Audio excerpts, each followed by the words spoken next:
Alright, so this is the new Amazfit T-Rex Ultra 2, and Amazfit went big with their new flagship watch. So this has big features, a big display, big battery life, as well as a bigger price tag. Now, Amazfit's been known for packing in an insane amount of features for the price, and they're simply great deals for the money, especially on the more budget end of things. And they've had some higher end offerings before, like their original Ultra as well as the T-Rex 3 Pro, but this new Ultra 2's price at $550 gets it into that premium flagship territory, competing with some other watches like, let's say, the Suunto Vertical 2, the Coros Vertex 2, as well as some of Garmin's offerings like their Phoenix and Epic sports watches. So the question is Amazfit ready to compete head-to-head with the other big names in this industry who have already established themselves in this premium level territory? Well, that's what we're going to find out in today's video. So I've been testing this new Ultra 2 for a few weeks now for everything that I do, including running, cycling, weight training, as well as just day-to-day use. So I've got tons of data to share in today's video just to help you figure out if this watch is going to be right for you. And if you do happen to find the information in this video to be useful, just do me a favor and hit that like button down below. It's a small thing that you can do that'll help this video and the channel out quite a bit, and I appreciate it. And one more thing before we get into the rest of this video is that you may see some banding or flickering on the display on some of these clips, but that's just the refresh rate of the display not matching the frame rate of my camera. You don't actually see that in real life. So when it comes to the hardware, well, they went big with this, where they increased the size significantly from the original Ultra, where this has a 51mm case. And for comparison, this is also quite a bit larger than our T-Rex 3 Pro. So there's certainly advantages as well as disadvantages by going this big. Advantages: big display and more space for a big battery, and this has some very good battery life, which we'll talk about in just one bit.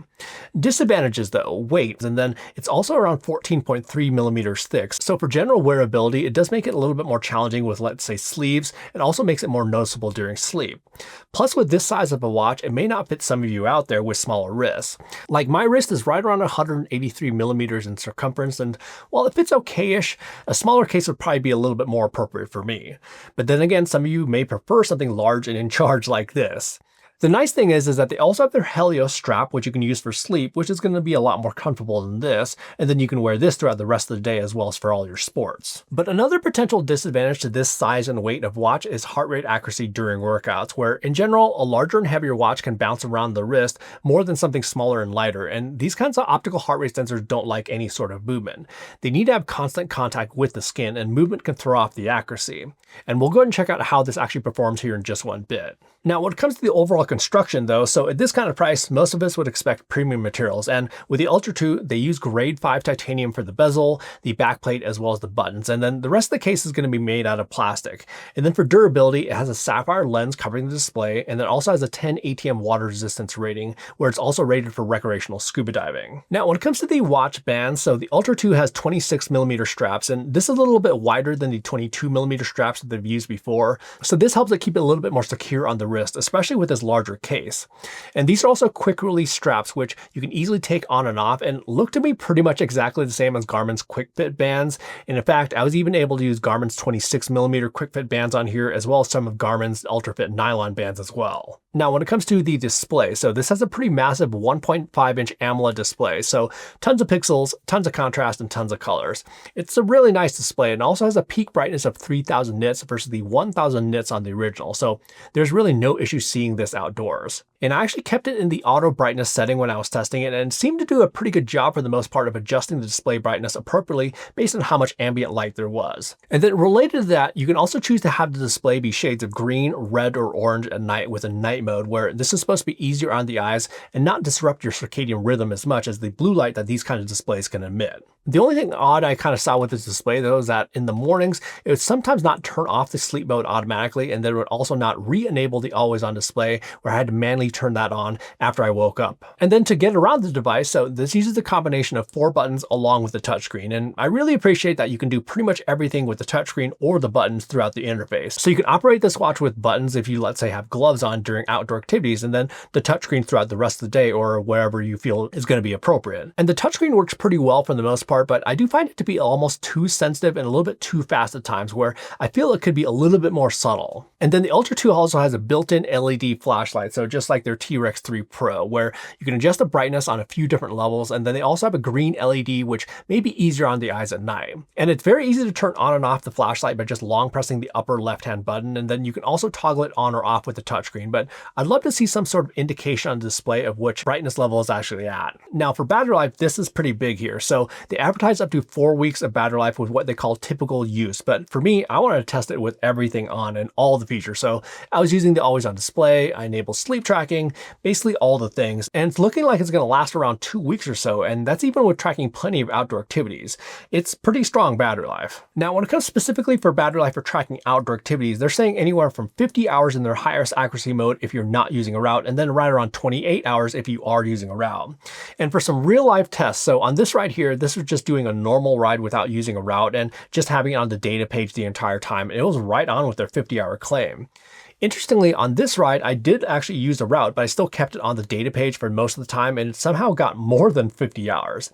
And then on this ride here, I used a route and also had it on the map page the entire time, and this is where it did take a bit of a hit, but still very close and actually exceeding their 20-hour claim.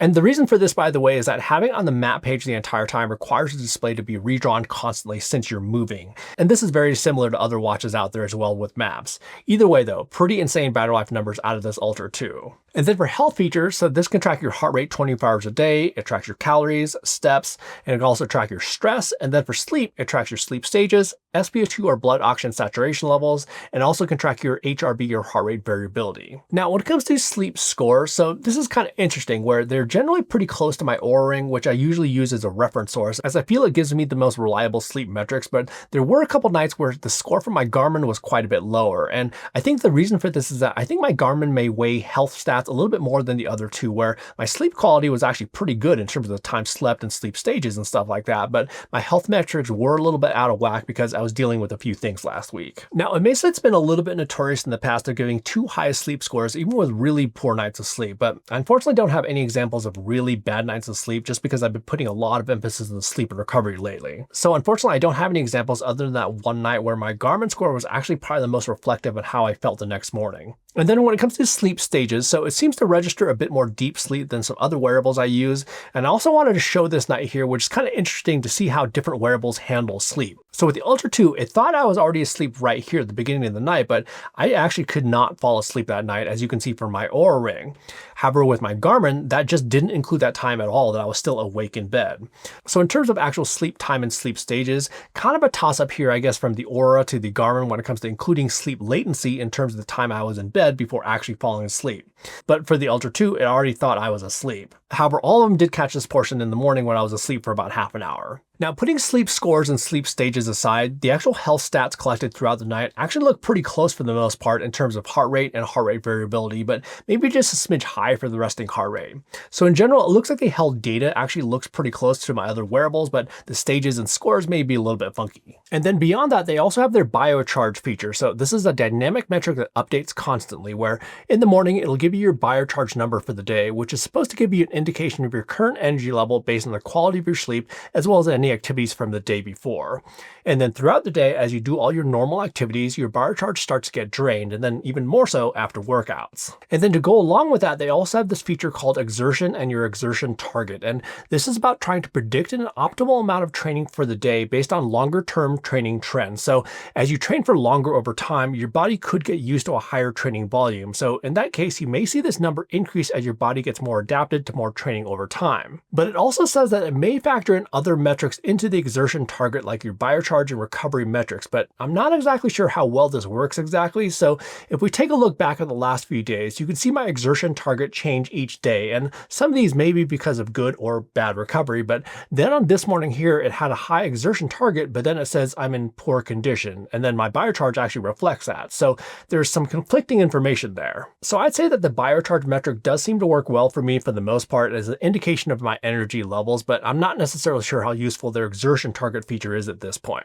And then when it comes to tracking activities and sport profiles, so this has pretty much anything, and I mean pretty much anything that you can track. So all the normal stuff like running both indoors and outdoors, cycling both indoors and outdoors as well. There's pool swimming, open water swimming, plenty of outdoor recreation profiles, tons of gym profiles, and then stuff that you definitely don't see on other watches, like let's say hula hooping and even board games, like pretty much anything that you can imagine. And they also say that this has recreational scuba diving capabilities, but I'm not necessarily in a place right now where I can actually test that, but it could be fun to revisit that at some point. And then when it comes to sport-specific data, so let's say for running, the Ultra 2 can also collect more advanced running dynamics beyond the normal stuff like distance, pace, and heart rate, where it also collects stride length and vertical oscillation, which you may be able to use to help dial in your running form. And then there's also a new workout notes feature. So this is where during your workout, you can take a voice memo of whatever you have on your mind, whether that's a random thought or possibly even thoughts about nutrition or something like that. And then these also do have automatic transcription in the app when it saves. Now, when it comes to maps and navigation, so this comes with global offline maps preloaded on the watch, but you still do need to download additional map information if you want full functionality. So let me explain. So what you're getting out of the box is basically like a base map, so basically like map images, but for full functionality, including contour lines and on-demand routing and rerouting, you'll need to download the specific region to your watch. So this is definitely something to be aware of when you first get your watch, is that for full mapping functionality, you'll still need to download the specific region to your watch. The nice thing is that the download process for that additional information is pretty quick for the most part and has about 27 gigabytes or so of free space when you first get the watch. It does have total storage of 64 gigabytes, but about half of that is actually available after the operating system and the global base maps that are already pre-installed.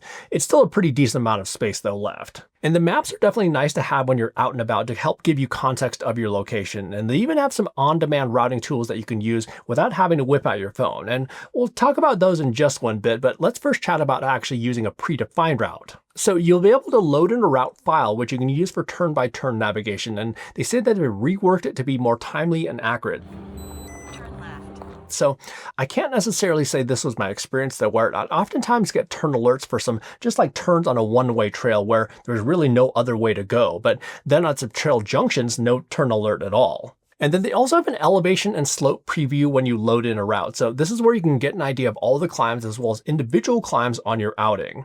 Now on the routes that I built and used, it worked well for the most part where each climb and descent were properly identified on the slope preview. However, there was a bug I found when it came to these slope alerts where it would alert me of an upcoming slope or climb too early. The climb actually started like a quarter mile away, but it would say like it was only like 150 yards away. And then there's also something to be aware of in the app where some routes aren't actually getting processed properly to break out individual climbs. Like on all these routes here, fine, where the climbs are identified properly, but then on these routes here, it totally misses the boat on some rather steep climbs actually.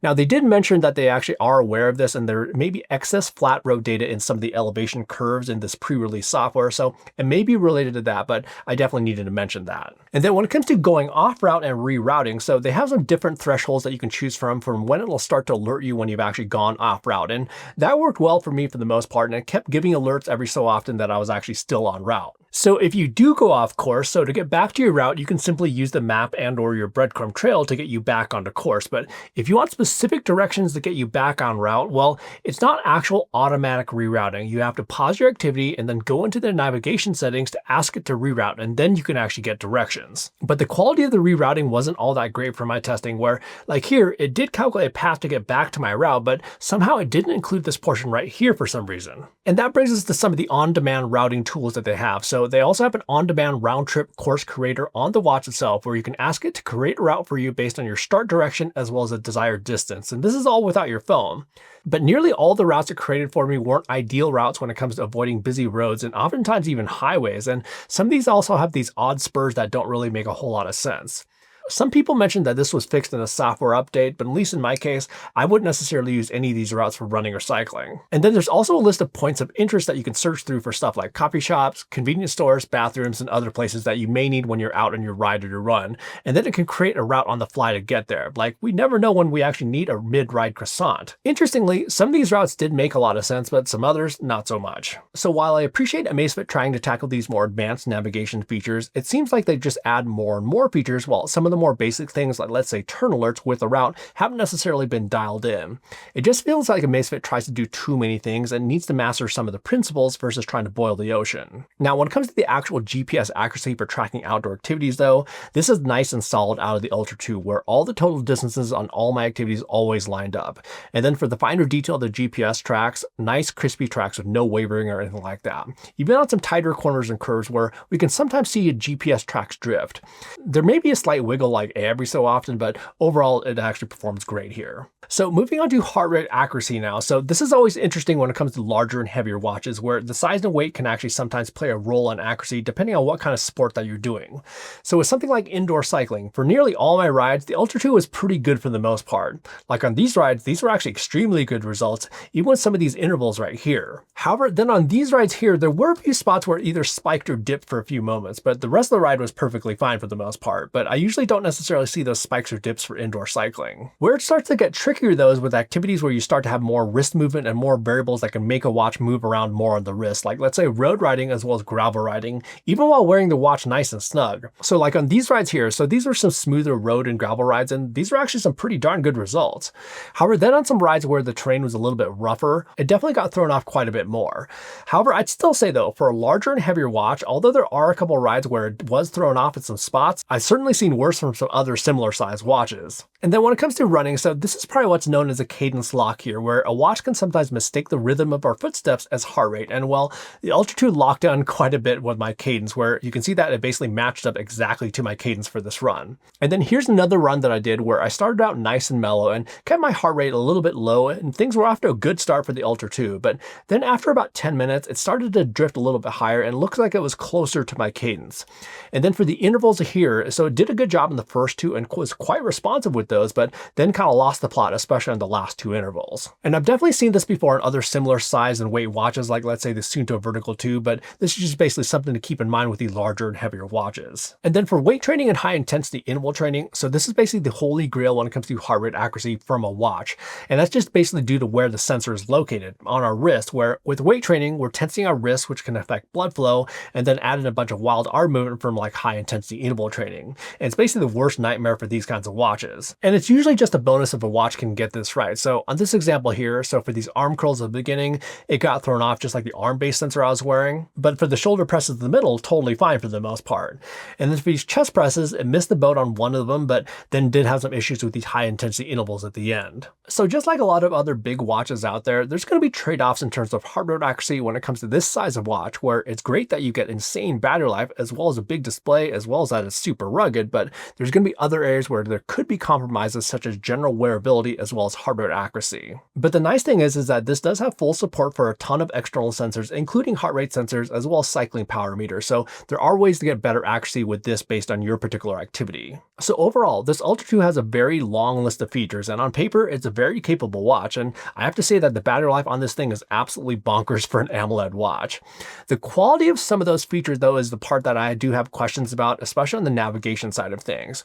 And that finally brings us around to price. So looking at the feature list on paper, I can kind of see where that $550 price tag fits in, where it's offering about the same and sometimes even more functionality than let's say Suunto's Vertical 2 or Course's Vertex 2. And in all fairness, they are trying to tackle features that basically only Garmin has at this point and aren't available on some other watches, but there are just a lot of quirks of some of those from what I found. Like the fundamentals of having proper turn-by-turn directions using a route need to be dialed in well before trying to tackle these more advanced features. Where it really gets tricky though is when you start comparing it to Garmin's previous generation flagship watches, like let's say their Epix Pro, which is currently on an extremely good sale right now, and the Epix Pro is much more mature and refined from a software standpoint. So it's interesting that Amazfit's launching this watch for that premium market, but I think the most interesting part of this is how this watch is going to be received, just because Amazfit may be more well known for their budget-friendly offerings and aren't necessarily known as much on the premium end of things. So it could just take some time to realign expectations that they offer options both on the budget end of things as well as the high end of things. Anyhow, what are your thoughts on the Ultra 2? Well, definitely let us all know what you think down in the comment section down below. And